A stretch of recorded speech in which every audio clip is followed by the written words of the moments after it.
పూర్వం రోజుల్లో పెద్ద పెద్ద కొండరాళ్ళు తీసుకెళ్లి గుళ్ళు కట్టేవాళ్ళు. అప్పుడు క్రేన్లు లేవు. అప్పుడు ఎలా వెళ్ళినాయి అంటే దానికి ఆధారం మనకు తెలియదు, మన పెద్దవాళ్ళు ఎవరో చెబితే తప్ప. కానీ అందరికీ నమస్తే. నా చుట్టూ ఉన్న వాతావరణం చూసి ఇప్పటికే మీకు అనుమానం వచ్చి ఉండొచ్చు నేను ఎక్కడ ఉన్నానో. మీరు ఊహించింది కరెక్టే. నేను ఈరోజు బాపట్ల జిల్లాలో రైతన్న డైరీ మిల్క్ అనే ఫామ్లో ఉన్నాము. మనతో పాటు నాగమల్లేశ్వర్ గారు ఉన్నారు. అడిగి తెలుసుకునే ప్రయత్నం చేద్దాం. సార్ నమస్తే. నమస్తే అండి. ఎలా ఉన్నారు సార్? బాగున్నానండి. సార్ మొదటిగా చెప్పండి, అసలు కుండ పెరుగు ఇటు సైడ్ రావాలని ఎందుకు అనిపించింది సార్? అంటే కుండ పెరుగు ఏంటంటే అండి, పెద్ద బ్రాండ్ల మధ్యలో చిన్న బ్రాండ్లు నిలబడాలి అంటే ఏదో కొత్తదనం తీసుకురావాలి.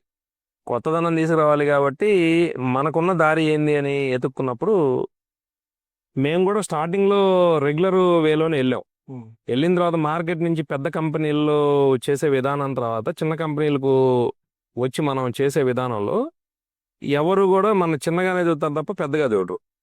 అంటే ఒక చిన్నోడు నిలబడాలి అంటే పెద్దోడికితో పోటీ పడలేడు, పెద్ద వ్యవస్థలతో పోటీ పడలేడు. కాబట్టి అప్పుడు మనం ఏం చేయాలంటే కొత్తదనంగా వెళ్ళాలి. కొత్తదనంగా వెళ్తేనే మనం చూస్తారనే దానికోసం మనం ఈ వే ఎంచుకున్నాం. సో ఎన్ని సంవత్సరాలు అయింది సార్? 5 years అండి. 5 years వచ్చింది. అంతమందికి ప్యాకెట్ బకెట్ సైడ్ ఉండేవారా? అంటే స్టార్టింగ్ మొదలుపెట్టిన 6 నెలలు ప్యాకెట్ బకెట్తోనే వెళ్ళాం. ప్యాకెట్ బకెట్తోనే ముందుకెళ్ళాం. ఆ తర్వాత మార్కెట్లో చిన్నోళ్ళని ఆదరించకపోవటం, వచ్చే ఇబ్బందులు, తర్వాత చిన్నోడు నిలబడాలంటే కష్టసాధ్యమైన పరిస్థితుల్లో ఈ కుండని తీసుకొచ్చాం. సో కుండని మార్కెట్లోకి తీసుకొచ్చిన తర్వాత రిజల్ట్ ఎలా వచ్చింది? ఆదరణ ఎలా వచ్చింది? అంటే అసలు అది ఒక పెద్ద టాస్క్ అండి. అంటే ప్రపంచంలో ఎక్కడైనా పని మొదలు పెట్టినవాడు కష్టపడతాడు. సక్సెస్ అయిన తర్వాత వ్యాపారాన్ని కంటిన్యూ చేసుకెళ్ళేవాడు బాగుంటాడు. అసలు మేము మొదలు పెట్టిన రోజు 250 రూపాయలు 5 kg కుండ, 250 రూపీస్ పెట్టుకున్నాం. ఆ తర్వాత ఆ కుండలు తయారు చేయించడానికి ఒకళ్ళిద్దరిని పట్టుకొని అది ఒక పెద్ద ప్రాక్టీస్ లాగా చేయాల్సి వచ్చింది. నేను ప్రాక్టీస్ లాగా చేసి వాళ్ళ కొంత డబ్బులు ఇచ్చి ఇలా చేసుకుంటూ వచ్చాను. తర్వాత ఏమైందంటే ఎప్పుడైతే నా సేల్స్ పెరుగుతూ ఉందో, వాళ్ళ కొండలు పెరుగుతూ ఉందో, వాళ్ళ దగ్గర నుంచే రిజల్ట్ ఏదైతే ఉందో ఆ రిజల్ట్ని వాళ్ళ ఆ వృత్తిలో ఉన్న వాళ్ళు కొంతమంది వాళ్ళ మీద అసూయ పడతాం మొదలు పెట్టారు. మరి వీళ్ళు చేశారు మనం ఎందుకు చేయకూడదు అంటే మానుకున్నారు పూర్తిగా.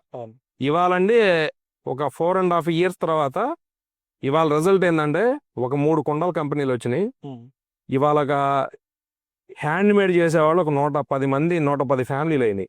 మార్కెట్లో ఎన్ని బ్రాండ్లు ఉన్నాయి. సో అన్ని బ్రాండ్లు కూడా అన్ని బ్రాండ్ల మధ్యలో మీరు ఈ కుండ పెరుగుని తీసుకొచ్చి ఎట్లా గెటిన్ కాగలేవారు? గెటిన్ కావడం అంటే అండి, ముందు మార్కెట్లోకి జనానికి పరిచయం చేయడం ఒక్కటే లేట్ అయింది. ఆ పరిచయం చేయడంలో మీ ఛానల్ ఒక బెస్ట్ రిజల్ట్ అన్నమాట. నేను బాగా ఆంధ్ర తెలంగాణలో పాపులర్ కావడానికి 1 కోటి 2 కోట్ల మందికి తెలియడానికి మీ ఛానల్ ఒకటి కారణం. ఎందుకంటే దాదాపు 10 million 15 million దాకా మీ వీడియో అది ఒక కారణం. ఇది కాకుండా మీలాంటి మీడియా మిత్రులు ఎవరైతే ఉన్నారో వాళ్ళు కూడా కొత్తగా పెట్టారు అనే దానికోసం వచ్చి నా మీద నమ్మకం పెట్టి ఫోకస్ చేశారు. అలా వెళ్ళటం ఒకటి. రెండోది, మా మనిషి దాకా వెళ్ళగలుగుతాం కానీ మనం ఒక ఆకర్షణతో ఒక స్థాయి వరకు వెళ్ళగలుగుతాం. ఆ స్థాయి తర్వాత ఏముంటది అంటే మళ్ళీ మనం టేస్ట్ ఇవ్వాలి. ఆ టేస్టు, క్వాలిటీ, ఆ పూర్వం తీసుకొచ్చిన స్ట్రక్చరు, ఆ వెనకటి రోజుల్లో ఎలా ఉండేది పెరుగు, ఆ మోడలు, దాని కింద ఒక చుట్ట, దానికి ఒక మోడల్ని క్రియేట్ చేసుకొని దానికి తగ్గట్టుగా మళ్ళీ డిజైన్స్ అన్ని మార్చుకుంటే ఎప్పటికప్పుడు జనాన్ని దగ్గరికి వెళ్ళి కొన్ని రోజులైతే మేమే ఫ్రీగా తీసుకెళ్లి సర్వీస్ కూడా చేసాం. ఇప్పుడు కూడా చేస్తున్నాం. కానీ ఒక్కొక్కసారి మనకు అవసరం అనుకున్నప్పుడు అవతల మనిషికి ఇంట్రెస్ట్ కలిగేయడానికి మేము తక్కువ కూడా ఇచ్చిన రోజులు ఉన్నాయి అన్నమాట. అలా ఇవాళ పికప్ అయింది.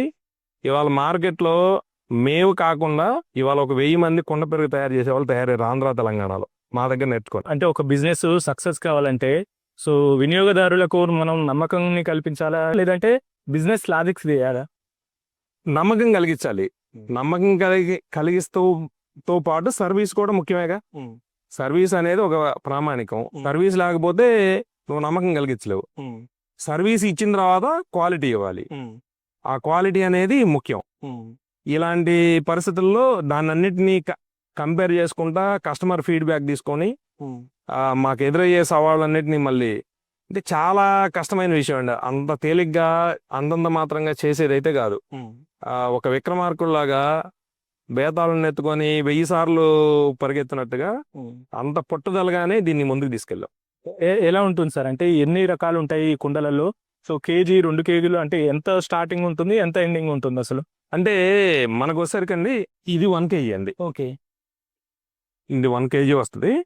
దీన్ని ఇప్పుడు మనం 22 రూపీస్ కొంటున్నాం. ఓకే. అంటే మీరు రా మెటీరియల్ రా మెటీరియల్ కొంటాం, వాళ్ళే తీసుకొని డెలివరీ ఇస్తారు. ఇది 22, అది హాఫ్ కేజీ అండి. ఓకే. అది హాఫ్ కేజీ. అటు ఉంది కదా, అది హాఫ్ కేజీ. తర్వాత ఇది 5 కేజీ. ఓకే. ఆ హాఫ్ కేజీ వచ్చేసరికి 15 రూపాయలకు కొంటున్నాం. అది హాఫ్ కేజీ ఇప్పుడు జున్ను కప్పులకు వాడుతున్నాం అన్నమాట. ఓకే. ఈ కేజీ ఏమో పెరుగు వాడుతున్నాం. హాఫ్ కేజీ పెరుగు ఇవ్వట్లేదండి ఇప్పుడు. అంటే హాఫ్ కేజీ సరిపోట్లా. ఒక ఇద్దరు మనుషులకి 1 కేజీ పెరుగు తినేస్తున్నారు ఇది ఒక రోజుకి. హాఫ్ కేజీ అనేది అడగట్లేదు, అందుకని దాన్ని క్లోజ్ చేసాం. ఇప్పుడు కొత్తగా ఏం చేసామంటే కుండని కాస్టింగ్ చేయలేని వాళ్ళకి స్టీల్ బకెట్ తీసుకొచ్చాం. స్టీల్ బకెట్లు కూడా చూపిస్తా మీకు. స్టీల్ బకెట్లు కూడా తీసుకొచ్చాం అన్నమాట. ఎట్లా సార్? అంటే మార్కెటింగ్ ఎట్లా చేసుకోగలుగుతారు? ఇక్కడే మారుమూల ప్రాంతంలో ఉంది మీ కంపెనీ. మార్కెటింగ్ ఎట్లా చేసుకో? మేము గుంటూరు అండి. ఓకే. 99% కంపెనీ టు కస్టమరే. మాకు మీడియేటర్ లేడు. మేము కొంత మేము నిలబడడానికి కారణం ఏంటంటే మీడియేటర్ లేని వ్యవస్థనే చేస్తున్నాం మేము. ఏమవుతుందంటే రైతు తక్కువ రేటుకు పాల్గొంటున్నాడు, రైతు దగ్గర నుంచి తక్కువ రేటుకు కొనాల్సి వస్తుంది. తర్వాత కస్టమర్కి ఎక్కువ రేటుకు పాలు అమ్మాల్సి వస్తుంది. మరి ఈ తక్కువ 55 రూపాయలకి పాల్గొని 55-60 రూపాయలు కూడా లేదు ఈరోజు రైతుకి ఇచ్చారు. అవును. 60 రూపాయలకు కొని కస్టమర్కి ఏమో 90 రూపాయలకి అమ్మితే మరి మధ్యలో 30 వీడు తింటున్నాడు కంపెనీ వాడు అనుకుంటారు. లేదండి, డిస్ట్రిబ్యూటరు డీలరు వీళ్ళకి వెళ్ళిపోతున్నాయి డబ్బులన్నీ. ఈ డిస్ట్రిబ్యూటరు డీలరు ఇంకా కొన్ని మధ్యవర్తులకి వెళ్ళిపోతాయి. వాళ్ళు బతకూడదని నా ఉద్దేశం కాదులే, కానీ ఇవన్నీ కస్టమర్ మీద పడుతున్నాయి. ఇవన్నీ కస్టమర్ మీద పడుతున్నాయిగా. అందుకని ఎన్ని లక్షలు చేసాం అనేది కాదు, ఎంత క్వాలిటీగా ఇచ్చాం, కస్టమర్కి ఎంత న్యాయం చేయటం, మనం ఎంతవరకు ఇచ్చాం. ఈ రోజు మేము రైతు దగ్గర నుంచి 70 రూపాయలకు పాల్గొంటున్నాం, మేము 80 రూపాయలకు పాలు అమ్ముతున్నాం. మేము 10 రూపాయల లాభం కోసమే పనిచేస్తున్నాం. అది కూడా క్వాలిటీగా ఇస్తున్నాం. ఏ రోజు పాలు ఆ రోజు మార్కెట్లో ఇస్తున్నాం. ఏ రోజు తెచ్చినాయి ఆ రోజు. పెరుగు అయితే మనకు 1 or 2 days నిలవ ఉండిద్ది, అది స్ట్రక్చర్ అవ్వడానికి తోడుకోవడానికి అది ఉంటుందండి. పాలు అయితే ఏ రోజు ఇవ్వకపోతే ఫ్రెష్నెస్ ఉండదు, అలాగే ఇస్తున్నాం. అంటే మీకు ముందు ఆర్డర్ ఇవ్వాల్సి ఉంటుందా అసలు? ఆర్డర్ అంటే రెగ్యులర్ గా మాకు ఒక అర్థమైద్దండి. ఇప్పుడు మాకు ఈ రోజు 10,000 ఉంది ఇండెంట్, 10,000 లీటర్లతో పాటు ఇంకొక 5,000 అదనం కొట్టేస్తాం.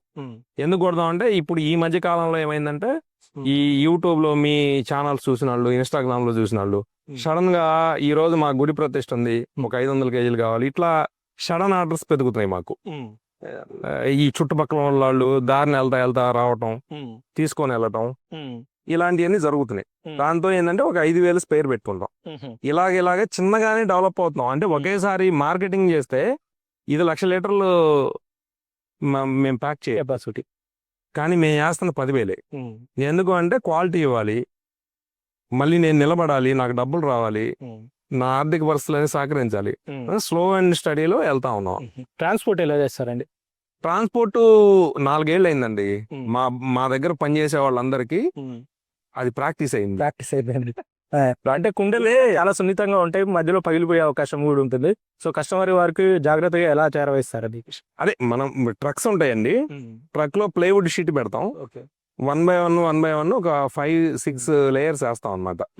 అంటే మనం పని చేసే విషయంలో మనం ఏదైతే పని చేస్తా ఉంటామో పని చేస్తే అన్ని అనుభవాలు, అన్ని విధానాలు మనకు తెలుస్తాయి. చేస్తుంటే ప్రాక్టీస్ గా. అంటే పూర్వం రోజుల్లో పెద్ద పెద్ద కొండరాళ్ళు తీసుకెళ్లి గుళ్ళు కట్టేవాళ్ళు, అప్పుడు క్రేన్లు లేవు.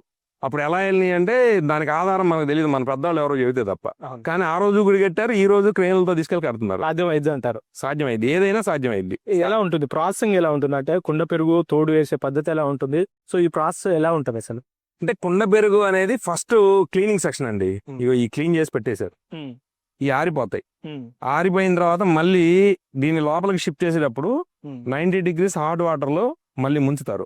ముంచి ఇంక్యుబేషన్ రూమ్ ఉంటది, అది 45-50 degrees టెంపరేచర్ మెయింటైన్ అవుతాం. దీన్ని ఒక 3-4 గంటల ముందు, ఒక రోజు ముందు పెట్టేసి ఆన్ చేసి వదిలేస్తారు. ఈ మొత్తం ఆరిపోతాయి. మనం పాలని 42 దగ్గర మనం తోడేసుకున్న తర్వాత తీసుకెళ్ళి దాంట్లో పోసేసుకుంటాం. పోసేసి ఒక 6 అవర్స్, కుండ అయితే 6 అండి, బకెట్ అయితే మామూలుగా మన స్టీల్ బకెట్ ప్లాస్టిక్ అయితే 3.5 అవర్స్లో మనకి స్ట్రక్చర్ వచ్చింది. ఆ స్ట్రక్చర్ని తీసుకెళ్ళి దాంట్లో సెట్ చేసేసుకో. ఎన్ని రోజుల వరకు స్టోరేజ్ చేసుకోవచ్చు మళ్ళీ? మనకి మామూలుగా 4 degrees టెంపరేచర్ కనుక మనం మెయింటైన్ చేయగలిగితే పెరుగు అనేది 10 రోజులు ఉంటుంది. అది 10 రోజులు ఉంటుంది. 10 రోజులు 10 days ఉంటుంది. ఏ కంపెనీ అయినా 1 week తర్వాతగా మార్కెట్కి పంపిస్తుంది. అవును. ఇప్పుడు ఈ రోజు తోడు పెడతారు, ఈ రోజు పెరుగు ఈ రోజు వెళ్ళదు. ఎంతవరకు వెళ్ళిద్ది? ఏమైనా మార్టూరు సెంటర్కో లేకపోతే మా చిలకలూరుపేటకో లేకపోతే గుంటూరు వరకు అయితే పంపిస్తారు. కానీ వాళ్ళ ట్రాన్స్పోర్టేషన్ డైరీలు చిత్తూరు నుంచి శ్రీకాకుళం దాకా వెళ్తుంది పెరుగు, శ్రీకాకుళం నుంచి మళ్ళీ చిత్తూరు వెళ్తుంది. అంటే ఇటు వాళ్ళు అటు అమ్ముతున్నారు, అటు వాళ్ళు ఇటు అమ్ముతున్నారు. దీని మధ్య దూరం ఎంత? 500, 600 కిలోమీటర్లు కూడా ఒక రోజులో కూలింగ్ బాయ్ వెహికల్ లో తీసుకెళ్లి డంప్ చేస్తున్నారు అక్కడ. పాలు, పెరుగు, నెయ్యి వీటి మీద కొన్ని ఆరోపణలు వస్తున్నాయి. పువ్వు కలిపారని, ఇంకేదో ఏదో ఏదో రూమర్స్ వస్తున్నాయి. అసలు వీటన్నిటిని ఎలా చూడొచ్చండి? అంటే గిట్టుబాటు అనేది ప్రధాన సమస్యగా మారిందండి వ్యాపారంలో. గిట్టుబాటు అనేది ప్రధాన సమస్యగా ఎప్పుడు మారిందో ఆ రోజు అప్పటి నుంచే రైతు దగ్గర కూడా క్వాలిటీ తగ్గింది. అంటే యాక్చువల్గా మార్కెట్లో మనం ఇచ్చే ఫీడింగ్ ద్వారా కూడా కొన్ని హానికరమైన విషయాలు మనకి మా పశువు బాడీలోకి వెళ్తాయి. ఎలా అంటే ఈ మధ్య కాలంలో ఏమైందంటే ఈ మధ్య పామాయిల్ విపరీతంగా విచ్చలవిడిగా వేస్తున్నారు. వేసేటప్పుడు పామాయిల్ నుంచి వచ్చే వేస్ట్ గుజ్జు ఏదైతే ఉంటుందో దాన్ని రూపాయికి, 2 రూపాయలకి, 3 రూపాయలకి సప్లై చేస్తున్నారు గేదెల వాళ్ళకి. పామాయిల్ నుంచి వచ్చిన వేస్ట్లో ఏముంటుందండి? పామాయిల్ ఏమో ఉండేది. నీకు మిల్క్ టెస్టింగ్ చేయంగానే మామూలుగా మనకి ఆయిల్ ఫ్యాట్ అనేది టెస్టింగ్ జరిగింది. చెక్కినప్పుడు 2 రకాల ఫ్యాట్లు ఉండేవి అనమాట ఆయిల్లో. మా దగ్గర మిషనరీ ఉంది, చెక్ చేస్తాం. చెక్ చేసినప్పుడు 40కి బిలో వస్తే పామాయిల్ కలిసినట్టు. ఆ టెస్ట్, ఆ మెథడ్ ఏదైతే నెంబర్ ఉందో అది 44కి పై దాటింది అనుకోండి, సన్ఫ్లవర్ ఆయిల్ వెళ్తున్నట్టు. అంటే అందులో కొన్ని రకాల ఆయిల్స్ ఉంటాయి. ఈ రెండింటి మధ్య బ్యాలెన్స్ కావాలి. బ్యాలెన్స్ కావాలంటే రైతు దగ్గర నుంచి రైతు ఏమనుకుంటాడు? నేను మంచి పాలు పోసాను అనుకుంటాడు. నన్ను పామాయిల్ మేపితే మంచి పాలు పోసినట్టు అయింది. లోగా మన ఇంటర్వ్యూలోనే ఒకసారి చెప్పాను, ఆర్గానిక్ గురించి మాట్లాడితే ఇప్పుడు కూడా రన్నింగ్ ఫ్లో వెళ్తానే ఉండదు. ఇప్పుడు ఆర్గానిక్, నిజంగా ఆర్గానిక్ ఇప్పుడు ఏదో చేసే కొద్ది మంది నేను ఇలా మాట్లాడాను నన్ను తిట్టడం తప్ప ఆర్గానిక్ ఎక్కడి నుంచి వచ్చిందండి? అలాంటి పరిస్థితులే ఈ రోజు పశువుల మేతలో కూడా, దానాల్లో కూడా. మరి ఇవన్నీ మారాలి, ఇవన్నీ చేంజ్ అవ్వాలి అంటే రైతుకి గిట్టుబాటు ధర కల్పించాలి. ఓకే, అయితే మార్కెట్ లో ఏదైనా బిజినెస్ నిలబడి ఉండాలంటే ఎలాంటి విలువలను పాటించాలంటారు అసలు? విలువలంటే రాను రాను విలువలు సన్నగిల్లిపోయినాయి కదండి. ఇప్పుడు మీకు చిన్న ఎగ్జాంపుల్ చెబుతా. 1992 ఈ సంవత్సరం వరకు భారతదేశంలో రిఫార్మ్స్ లేవు. అంటే విదేశీ ప్రత్యక్ష పెట్టుబడులు ఎక్కడా లేవు అనమాట. ఆ తర్వాత వచ్చిన గవర్నమెంట్ ఏదైతే ఉందో, మన్మోహన్ సింగ్ గారు అప్పుడు ప్రధానమంత్రి, విదేశీ ప్రత్యక్ష పెట్టుబడులకి ద్వారాలు తెరిచారు. ఎందుకు తెరిచారంటే ఆ రోజున్న పరిస్థితుల ప్రకారం పేదరిక నిర్మూలన, బిలో పావర్టీ దేశాన్ని పట్టి పీడిస్తుంది కాబట్టి దాని నుంచి జనాన్ని, కుటుంబాలను ఆర్థికంగా డెవలప్ చేయడం కోసం మాత్రమే ఆ రోజు విదేశీ ప్రత్యక్ష పెట్టుబడులు తీసుకొచ్చాడు. కంపెనీలు వచ్చినాయి, డెవలప్ అయింది. కానీ ఇప్పుడు ఏమైంది? అది ఓవర్ ఫోకస్ అయింది. ఇప్పుడు ఏమైంది? నేను కంపెనీ పెట్టా, నేను మనుషులు వద్దనుకుంటున్నా, నేను మిషనరీ పెట్టి ఆటోమేటిక్ మిషనరీ పెట్టి రన్ చేస్తున్నా. రెండోది, స్థానికంగా ఉండే రైతుకు లాభం కలగాలి. స్థానికంగా ఉండే రైతుకు లాభం కలగాలంటే లాభం ఎక్కడి నుంచి వచ్చింది? నువ్వు ఇక్కడ లోకల్లో ఉండి డైరీ పెట్టి లోకల్లో పాలు కొంటే వచ్చింది. కానీ పాలు ఎక్కడి నుంచి దిగుమతి అవుతున్నాయి? ఎక్కడ చౌక వస్తే అక్కడి నుంచి అవుతున్నాయి. ఇక్కడ స్థానిక రైతుకి ఏంది లాభం? ఏం లేదు. ఎక్కడ తక్కువ వస్తే అక్కడ కొంటున్నాం. ఇక్కడ రైతుకి, ఇక్కడ ఎవరైతే కూలీలు ఉన్నారో, కూలీలో లేకపోతే ఉద్యోగస్తులో ఎవరికి ఇక్కడ ఉపాధి లేదు. భారతదేశం పరిస్థితి ఇలా అయిపోయింది అన్నమాట. అందువల్ల ఏంటంటే ఇంకా అక్కడ నియమ నిబంధనలు, కట్టుబాట్లు ఏముంది? కట్టుబాటు అనేది మనం ఒక కంపెనీ పెడితే కొన్ని వందల మంది దాని మీద బతకాలి అనేది కట్టుబాటు. ఆ కట్టుబాటు ఉన్న రోజు మళ్ళీ మామూలు పూర్వస్థితికి వచ్చింది అనమాట.